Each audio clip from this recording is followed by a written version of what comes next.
What's going on, everybody? I'm Patrick Chapla, founder of Powlax and creator of Powlax Master Coach. And in this video, we're going to be covering the brand new 2017 US Lacrosse rules for the 6U division.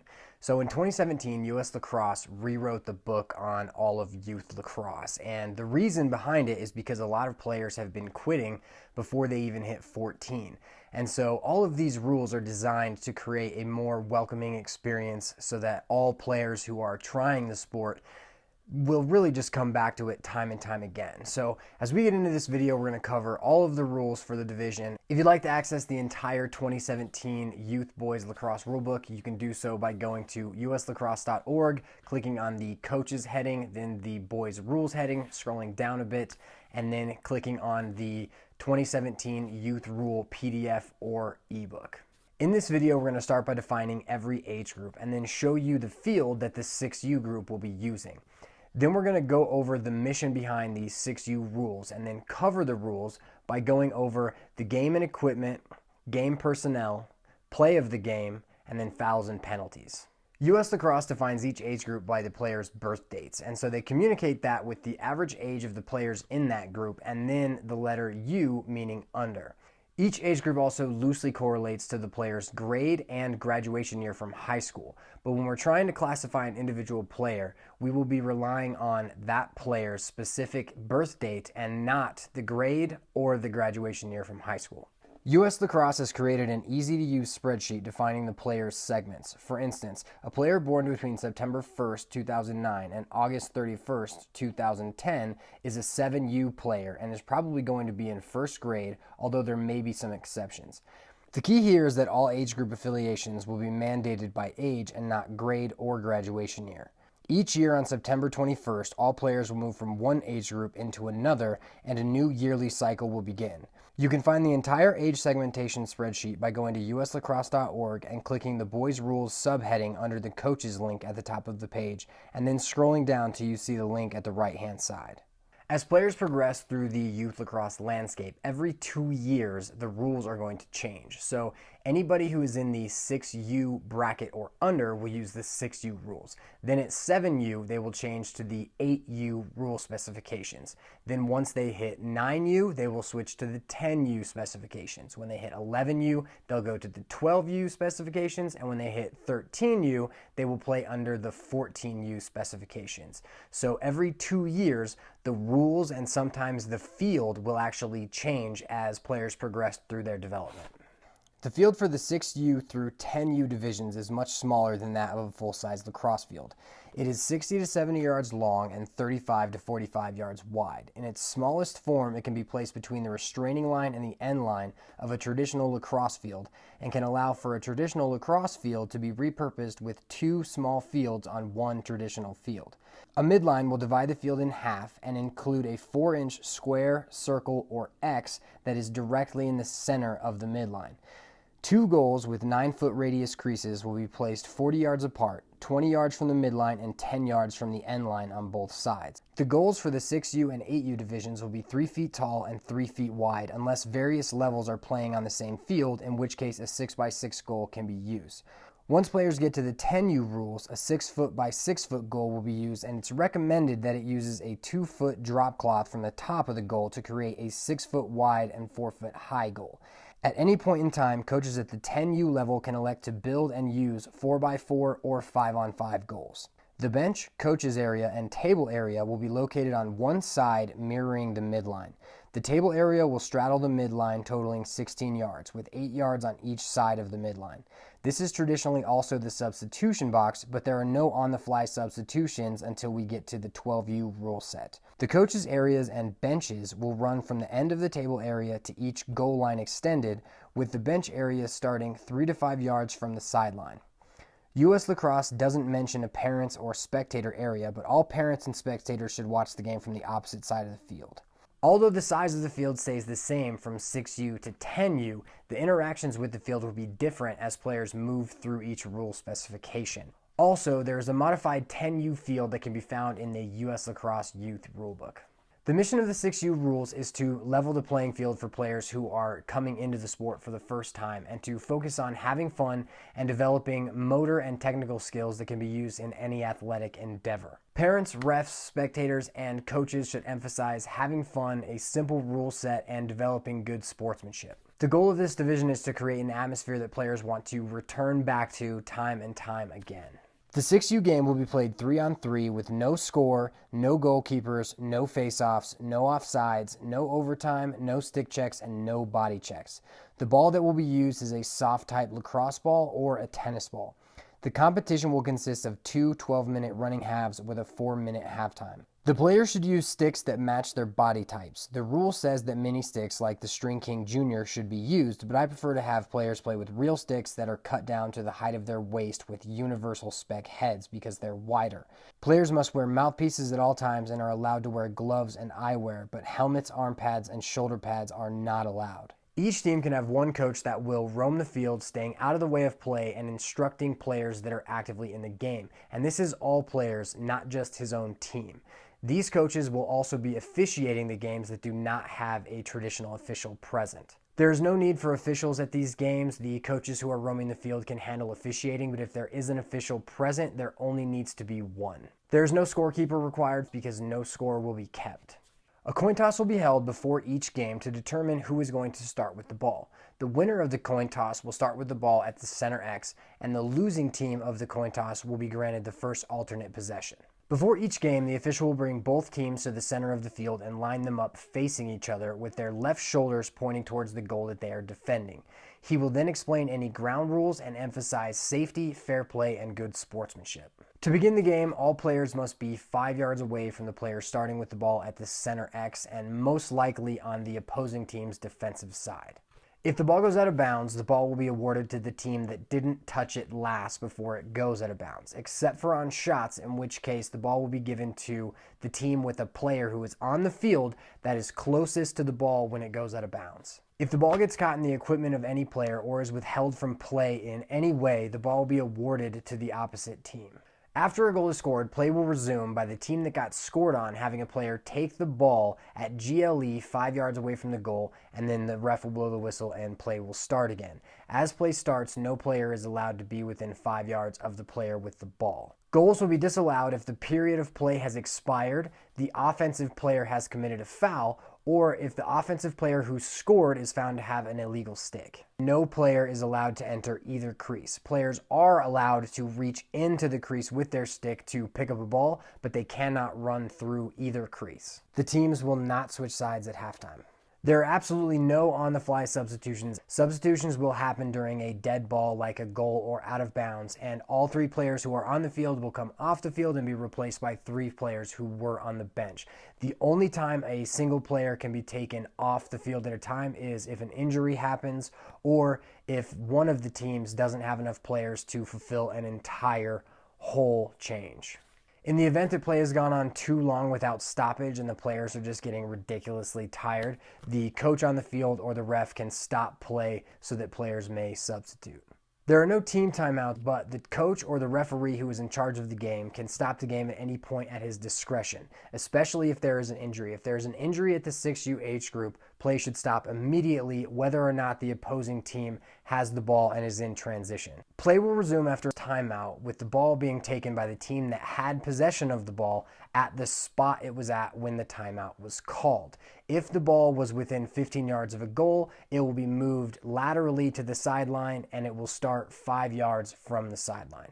If at any time the referee cannot determine who should be awarded the ball, the alternate possession rule will be in effect. So the team that lost the coin toss at the beginning of the game will be granted possession first, and it will alternate from one team to the other after an award has been given. The referee will need to keep track of which team has the alternate possession throughout the game.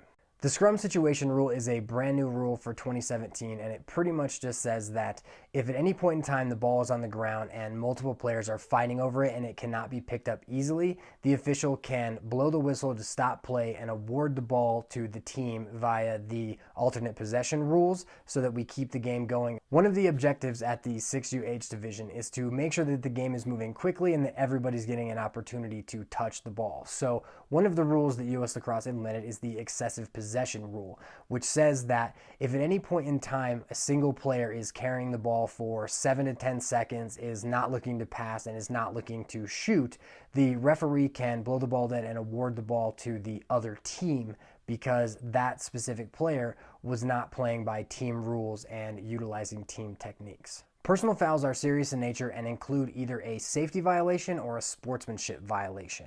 And so when a personal foul occurs at the 6U level, play will be stopped immediately whether that team has possession of the ball or not. And that moment will be used to explain to the player what he did and most basically be used as a teaching moment. Then that player will have to leave the field and will be replaced by another player. And so at no point in time will a team be man down in the 6U game. If the personal foul occurred on the defensive end of the offended team, the ball will be granted to the offended team at the center X. If the personal foul happened on the offensive end of the offended team, the ball will be placed as close to where the ball was when the foul occurred and close to the sideline. Personal fouls include cross-check, illegal body check, checks involving the head or neck, illegal cross, use of illegal equipment, slashing, tripping, unnecessary roughness, unsportsmanlike conduct, fouling out, and ejection. Each one of these personal fouls is explained in a video following the technical foul video. Technical fouls are fouls of a less serious nature that involve some sort of unfair advantage. So when a player commits a technical foul, it pretty much means he did something illegal to gain an advantage on another player. When a technical foul occurs, play will be stopped immediately, and the player who did the foul will be explained what he did, and the ball will be awarded to the other team. The ball will be awarded as close to the location of the foul as possible. Technical fouls include crease violations and goalie interference, holding, illegal offensive screening, illegal procedure, conduct foul, interference, offside, pushing, stalling, warding off, withholding the ball from play, and raking the ball.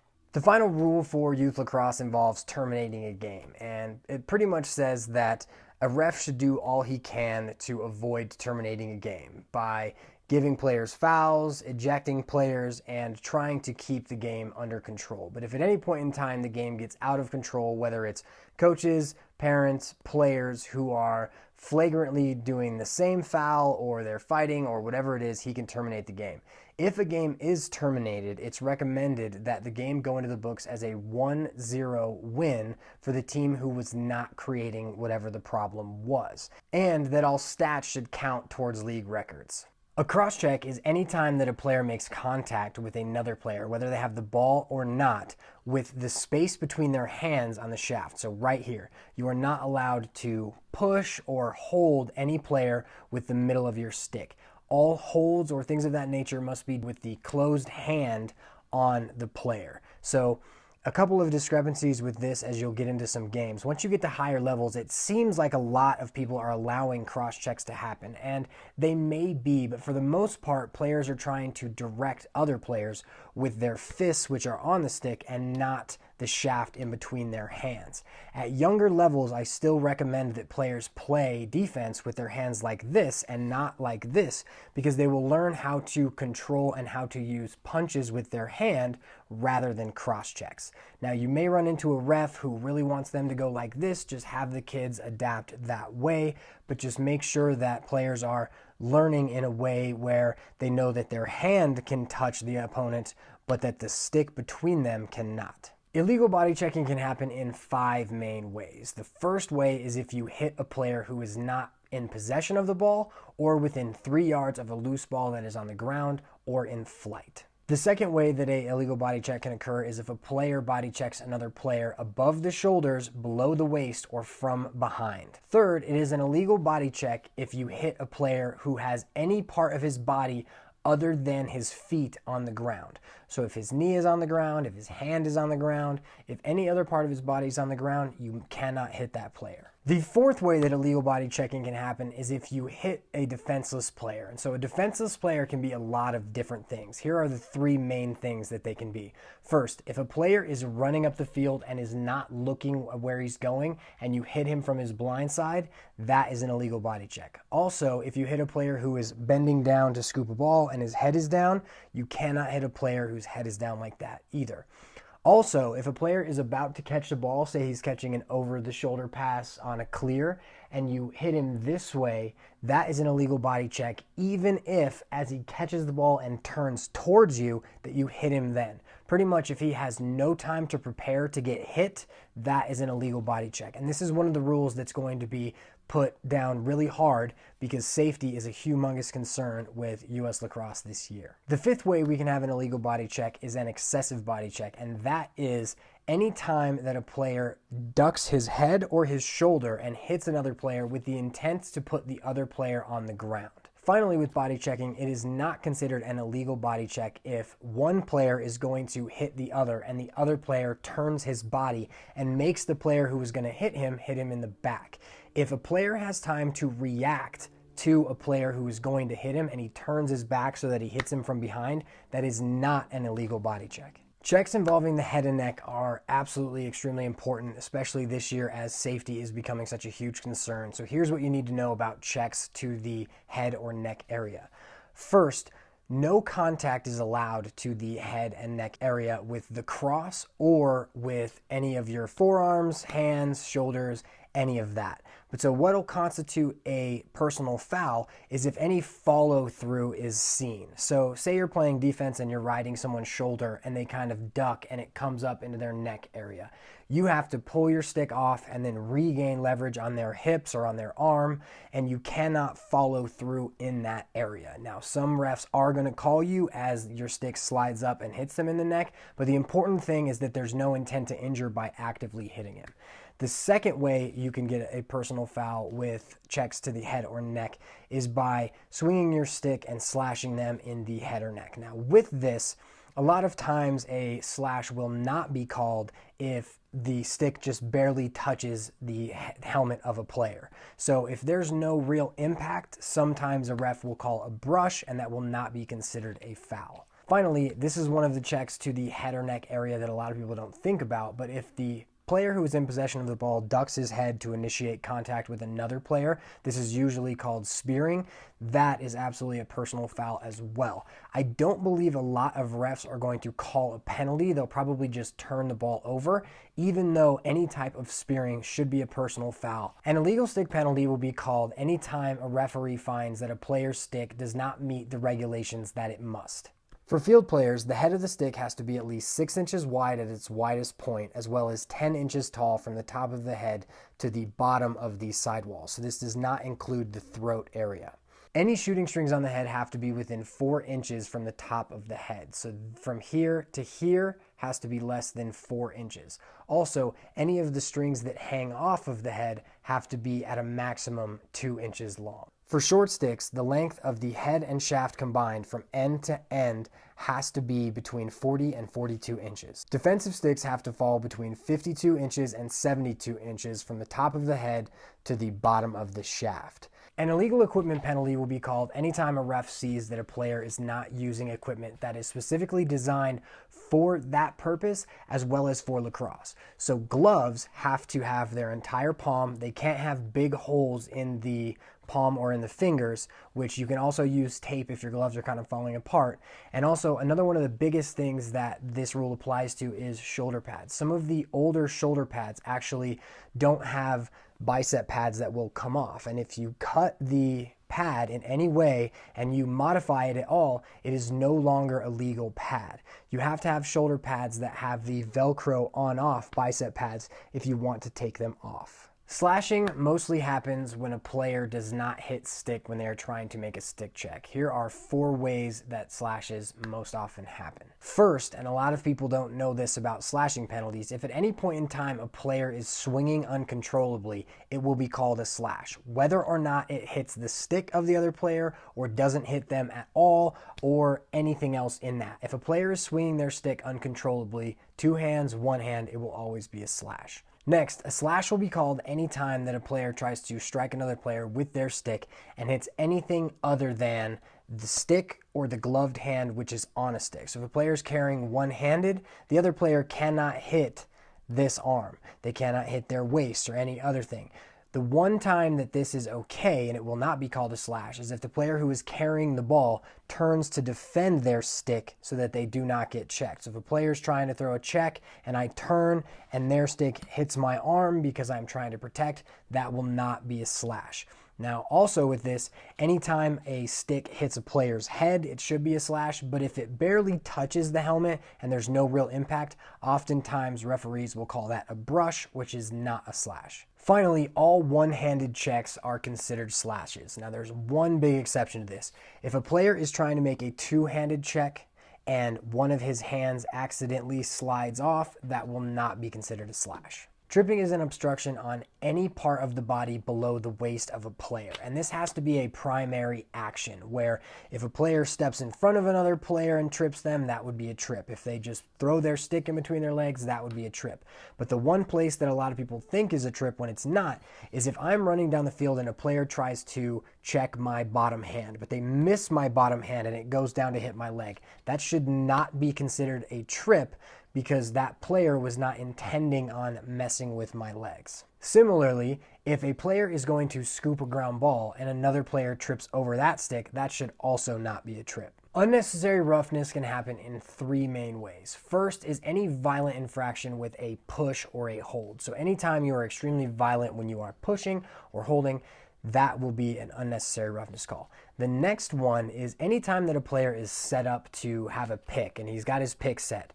Defensive players are not allowed to run through that player. They must try to get around that player, and if they do hit him, it will be an unnecessary roughness foul. The final unnecessary roughness foul happens when a player does something that is avoidable and also with violent intent. So anytime a player does something that is violent and could have been avoided and isn't really part of the game, that will be an unnecessary roughness foul. Unsportsmanlike conduct fouls are divided into two categories, releasable and non-releasable. The three releasable unsportsmanlike conduct fouls are, first, if a player continually commits the same technical foul over and over and over again. The second one is if a player is in play and he gets pushed out of bounds or he runs out of bounds, if he does not come back into the field of play as quickly as possible, that can be a releasable unsportsmanlike conduct foul. And finally, the third one is that if a player continually is not subbing the correct way. So if he continually subs by not running through the box, or in a lot of the lower youth divisions does not wholesale sub every player off and every player on, that will be an unsportsmanlike conduct foul. Non-releasable unsportsmanlike conduct fouls include things like taunting, disrespecting another player or teammate, discriminating against somebody for anything like race, color, religion, anything of that nature. This includes things that are body language oriented as well as verbally oriented, and they will not be tolerated by players, coaches, or referees, or even spectators for that matter. The second set of non-releasable unsportsmanlike fouls include everybody in your community. That means parents who are on the sideline, assistant coaches, players who are not actually playing, coaches, players, everybody, anybody in the community can get an unsportsmanlike conduct non-releasable foul if they do these following four things. First is initiating an argument with a referee after a call has been made, or if they are trying to influence the call that a referee is making. Second is using profane or inappropriate gestures or motions or language at any point in time during the game. Third is to bait or call unneeded attention to yourself by showboating, celebrating, anything that the referee feels is unnecessary. And the final unsportsmanlike conduct foul that is non-releasable is any time that you deliberately grab the ball during a game. This is mostly used during a face-off, but sometimes it happens in the actual game. But so you can absolutely never grab the ball with your hand while playing the game of lacrosse. Any player who accumulates 3 personal fouls or 5 minutes of foul time will be fouled out of a game. And so once a player is fouled out, another player from the same team will enter the field after the player who fouled out would have been able to go onto the field had they not fouled out. A player, coach, or anybody that is affiliated with your team can be ejected from a game for 1, trying to strike an opponent or leaving the bench area when an altercation on the field starts, Also, getting a second non-releasable unsportsmanlike conduct foul. And third, any action that is deemed flagrant misconduct by the officials. The crease violation and keeper interference section of the US Lacrosse playbook pretty much talks about what should happen and how the rules should be applied if the defensive team has the ball and there is an infraction. But so, just so we cover all of the bases, we have to make sure we know that at no point in time can an offensive player step in the other team's crease. So if we're playing offense and a player on our team steps in the crease, it'll be a technical foul, the whistle will blow, and the ball will be awarded to the other team. But so the US Lacrosse rulebook talks about what should happen if the defensive team has the ball. If one of our players does step in the crease when the other team has the ball, it will be a play-on situation and there will be a flag down, which is going to be a technical foul. So if you can think about a scenario for this, if a goalkeeper is running around the crease and an offensive player riding him runs through the crease, it will be a flag down, but it will also be a play-on situation. Any crease violation or goalie interference call that happens that is not a technical foul in nature will result in a play-on. And so if the goalie already has the ball and he's throwing an outlet pass and the outlet pass is caught and their team clears it across the midfield line, then the play-on will be over and nothing will happen. But if that outlet pass is dropped, the whistle will blow and the goalie who threw the ball's team will be granted possession over the midfield line. If the play-on happens when the goalie does not have the ball and the goalie picks the ball up, the play-on will be over right then. An illegal hold can happen in a multitude of ways, and here are some of the examples. First, if a player tries to use the handle between their hands, this section right here, that will be an illegal hold call. Second, anytime a player steps on another player's stick and holds it down, that is a hold call. The third example of an illegal hold is if a player tries to hold a player with his stick. So if I'm defending a player and a player is right in this area and he's trying to move that way and I'm holding him back with my stick, that is an illegal hold. And with that, the fourth example of a hold actually happens if a player is trying to move and I am holding him against my body with my stick. So I cannot hold him against my stick and I cannot hold him if he's trying to move away. The fifth illegal hold that we have is if I try to hold a player with my hand off of the stick. So I have to have both hands on my stick to do a legal hold, and if I take my hand off and try to hold with this hand, that is illegal. The sixth illegal hold is if I try to hold the cross of an opponent with any part of my body. So I can't grab their cross with my hand and I cannot step on their stick. The seventh and final illegal hold happens on the face-off, and it pretty much just states that I cannot pin another player's head down during the face-off. So if I lose a face-off and my stick is on top of theirs, I'm not allowed to hold their stick on the ground. To go over an illegal offensive screen, first let's talk about what a good screen or good pick is. A good pick happens when my feet are no wider than shoulder width apart, my feet are stationary and I am stationary, so I'm not trying to bump anyone, and my stick is in tight towards my body. So an illegal offensive screen is when any of those items don't happen. So I'm not allowed to be moving to bump another player. I'm also not allowed to have my feet wider than shoulder width, and I cannot have my stick extended trying to bump another player. Illegal procedure is any action on the part of the players or substitutes of a technical nature that is not in conformity with the rules and regulations governing the play of the game. Rather than narrate every single illegal procedure call, I'm just going to put them on the screen and scroll through them. So at any point in time, if you want to stop and read the illegal procedure rulings, you can.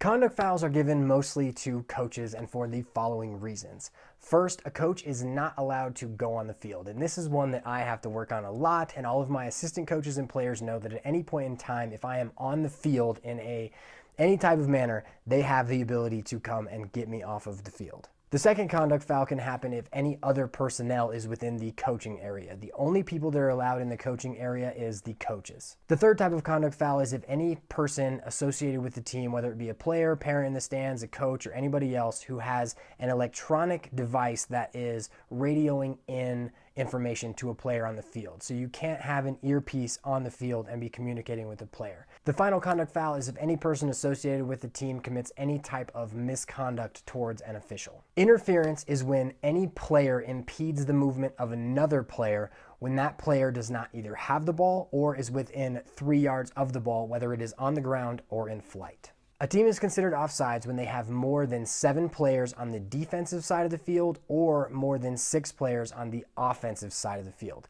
If at any point in time that happens, that team is considered offsides. There are a few ways that we can incur a push technical foul. The first of which is any push or thrust that is done to the rear of an opponent. That is a push from behind. That is a technical foul. The second way a push can incur is if we incur a violent blow. So at no point in time should we be hitting players with a lot of force. Contact should be made and then a push off should be done to be a legal push. An illegal push is anything that does not meet these specifications. First, it must be above the waist and below the neck and be to the front or side of an opponent. Also, that opponent must either be in possession of the ball or be within 3 yards of the ball that is either on the ground or in flight. The player doing the pushing must have both hands on the stick and use his gloved hands, forearm, or shoulder. A stalling warning can be called at any point in time when a team is not actively going towards the goal. And once a stall warning is called, in which case the referees will go like this, the offensive team has to keep the ball within the restraining line and end line as well as the extended wing lines like we showed you. So they have to keep the ball in the box. The stall warning will end if a goal is scored or the defensive team gains possession of the ball. If at any point in time a player on the offensive team that is within the stall warning steps outside of the box parameters, the ball will be awarded to the other team. During the last 2 minutes of a game, the stall warning is in effect for the team that is winning as long as they are winning within 4 goals. So if they have a 5th goal, there is no need to have a stall warning within the last 2 minutes. Warding off happens when any player who has possession of the ball uses his hand or arm to push off the stick or body of another player. So whether or not you have both hands on the stick or have one hand on the stick, you cannot push off. A lot of players that are playing nowadays do really good job of having both hands on the stick and using their elbow to manipulate the stick checks of another player, and that is now illegal. One thing that you can do though is you can try to block checks that come in as long as you are not moving your arm. So you cannot push off with your elbow even if you have 2 hands on the stick, and you cannot push off regardless if you have 1 hand on the stick. Withholding the ball from play pretty much means that you cannot at any point in time withhold the ball by laying on the ball, trapping it with your stick. And if you end up doing this multiple times by just trapping the ball wherever it may be, this can actually result in an unsportsmanlike conduct foul. The final rule that we have, and this is a rule that is in effect from the 6U age division all the way up to the 12U age division, and it is raking. And this is a brand new rule for 2017. It pretty much states that at any point in time, players are not allowed to pull the ball back using the back of their stick in order to pick it up. So players will be forced to scoop through the ball rather than trap it with the back of their stick, pull it back, and then pick it up.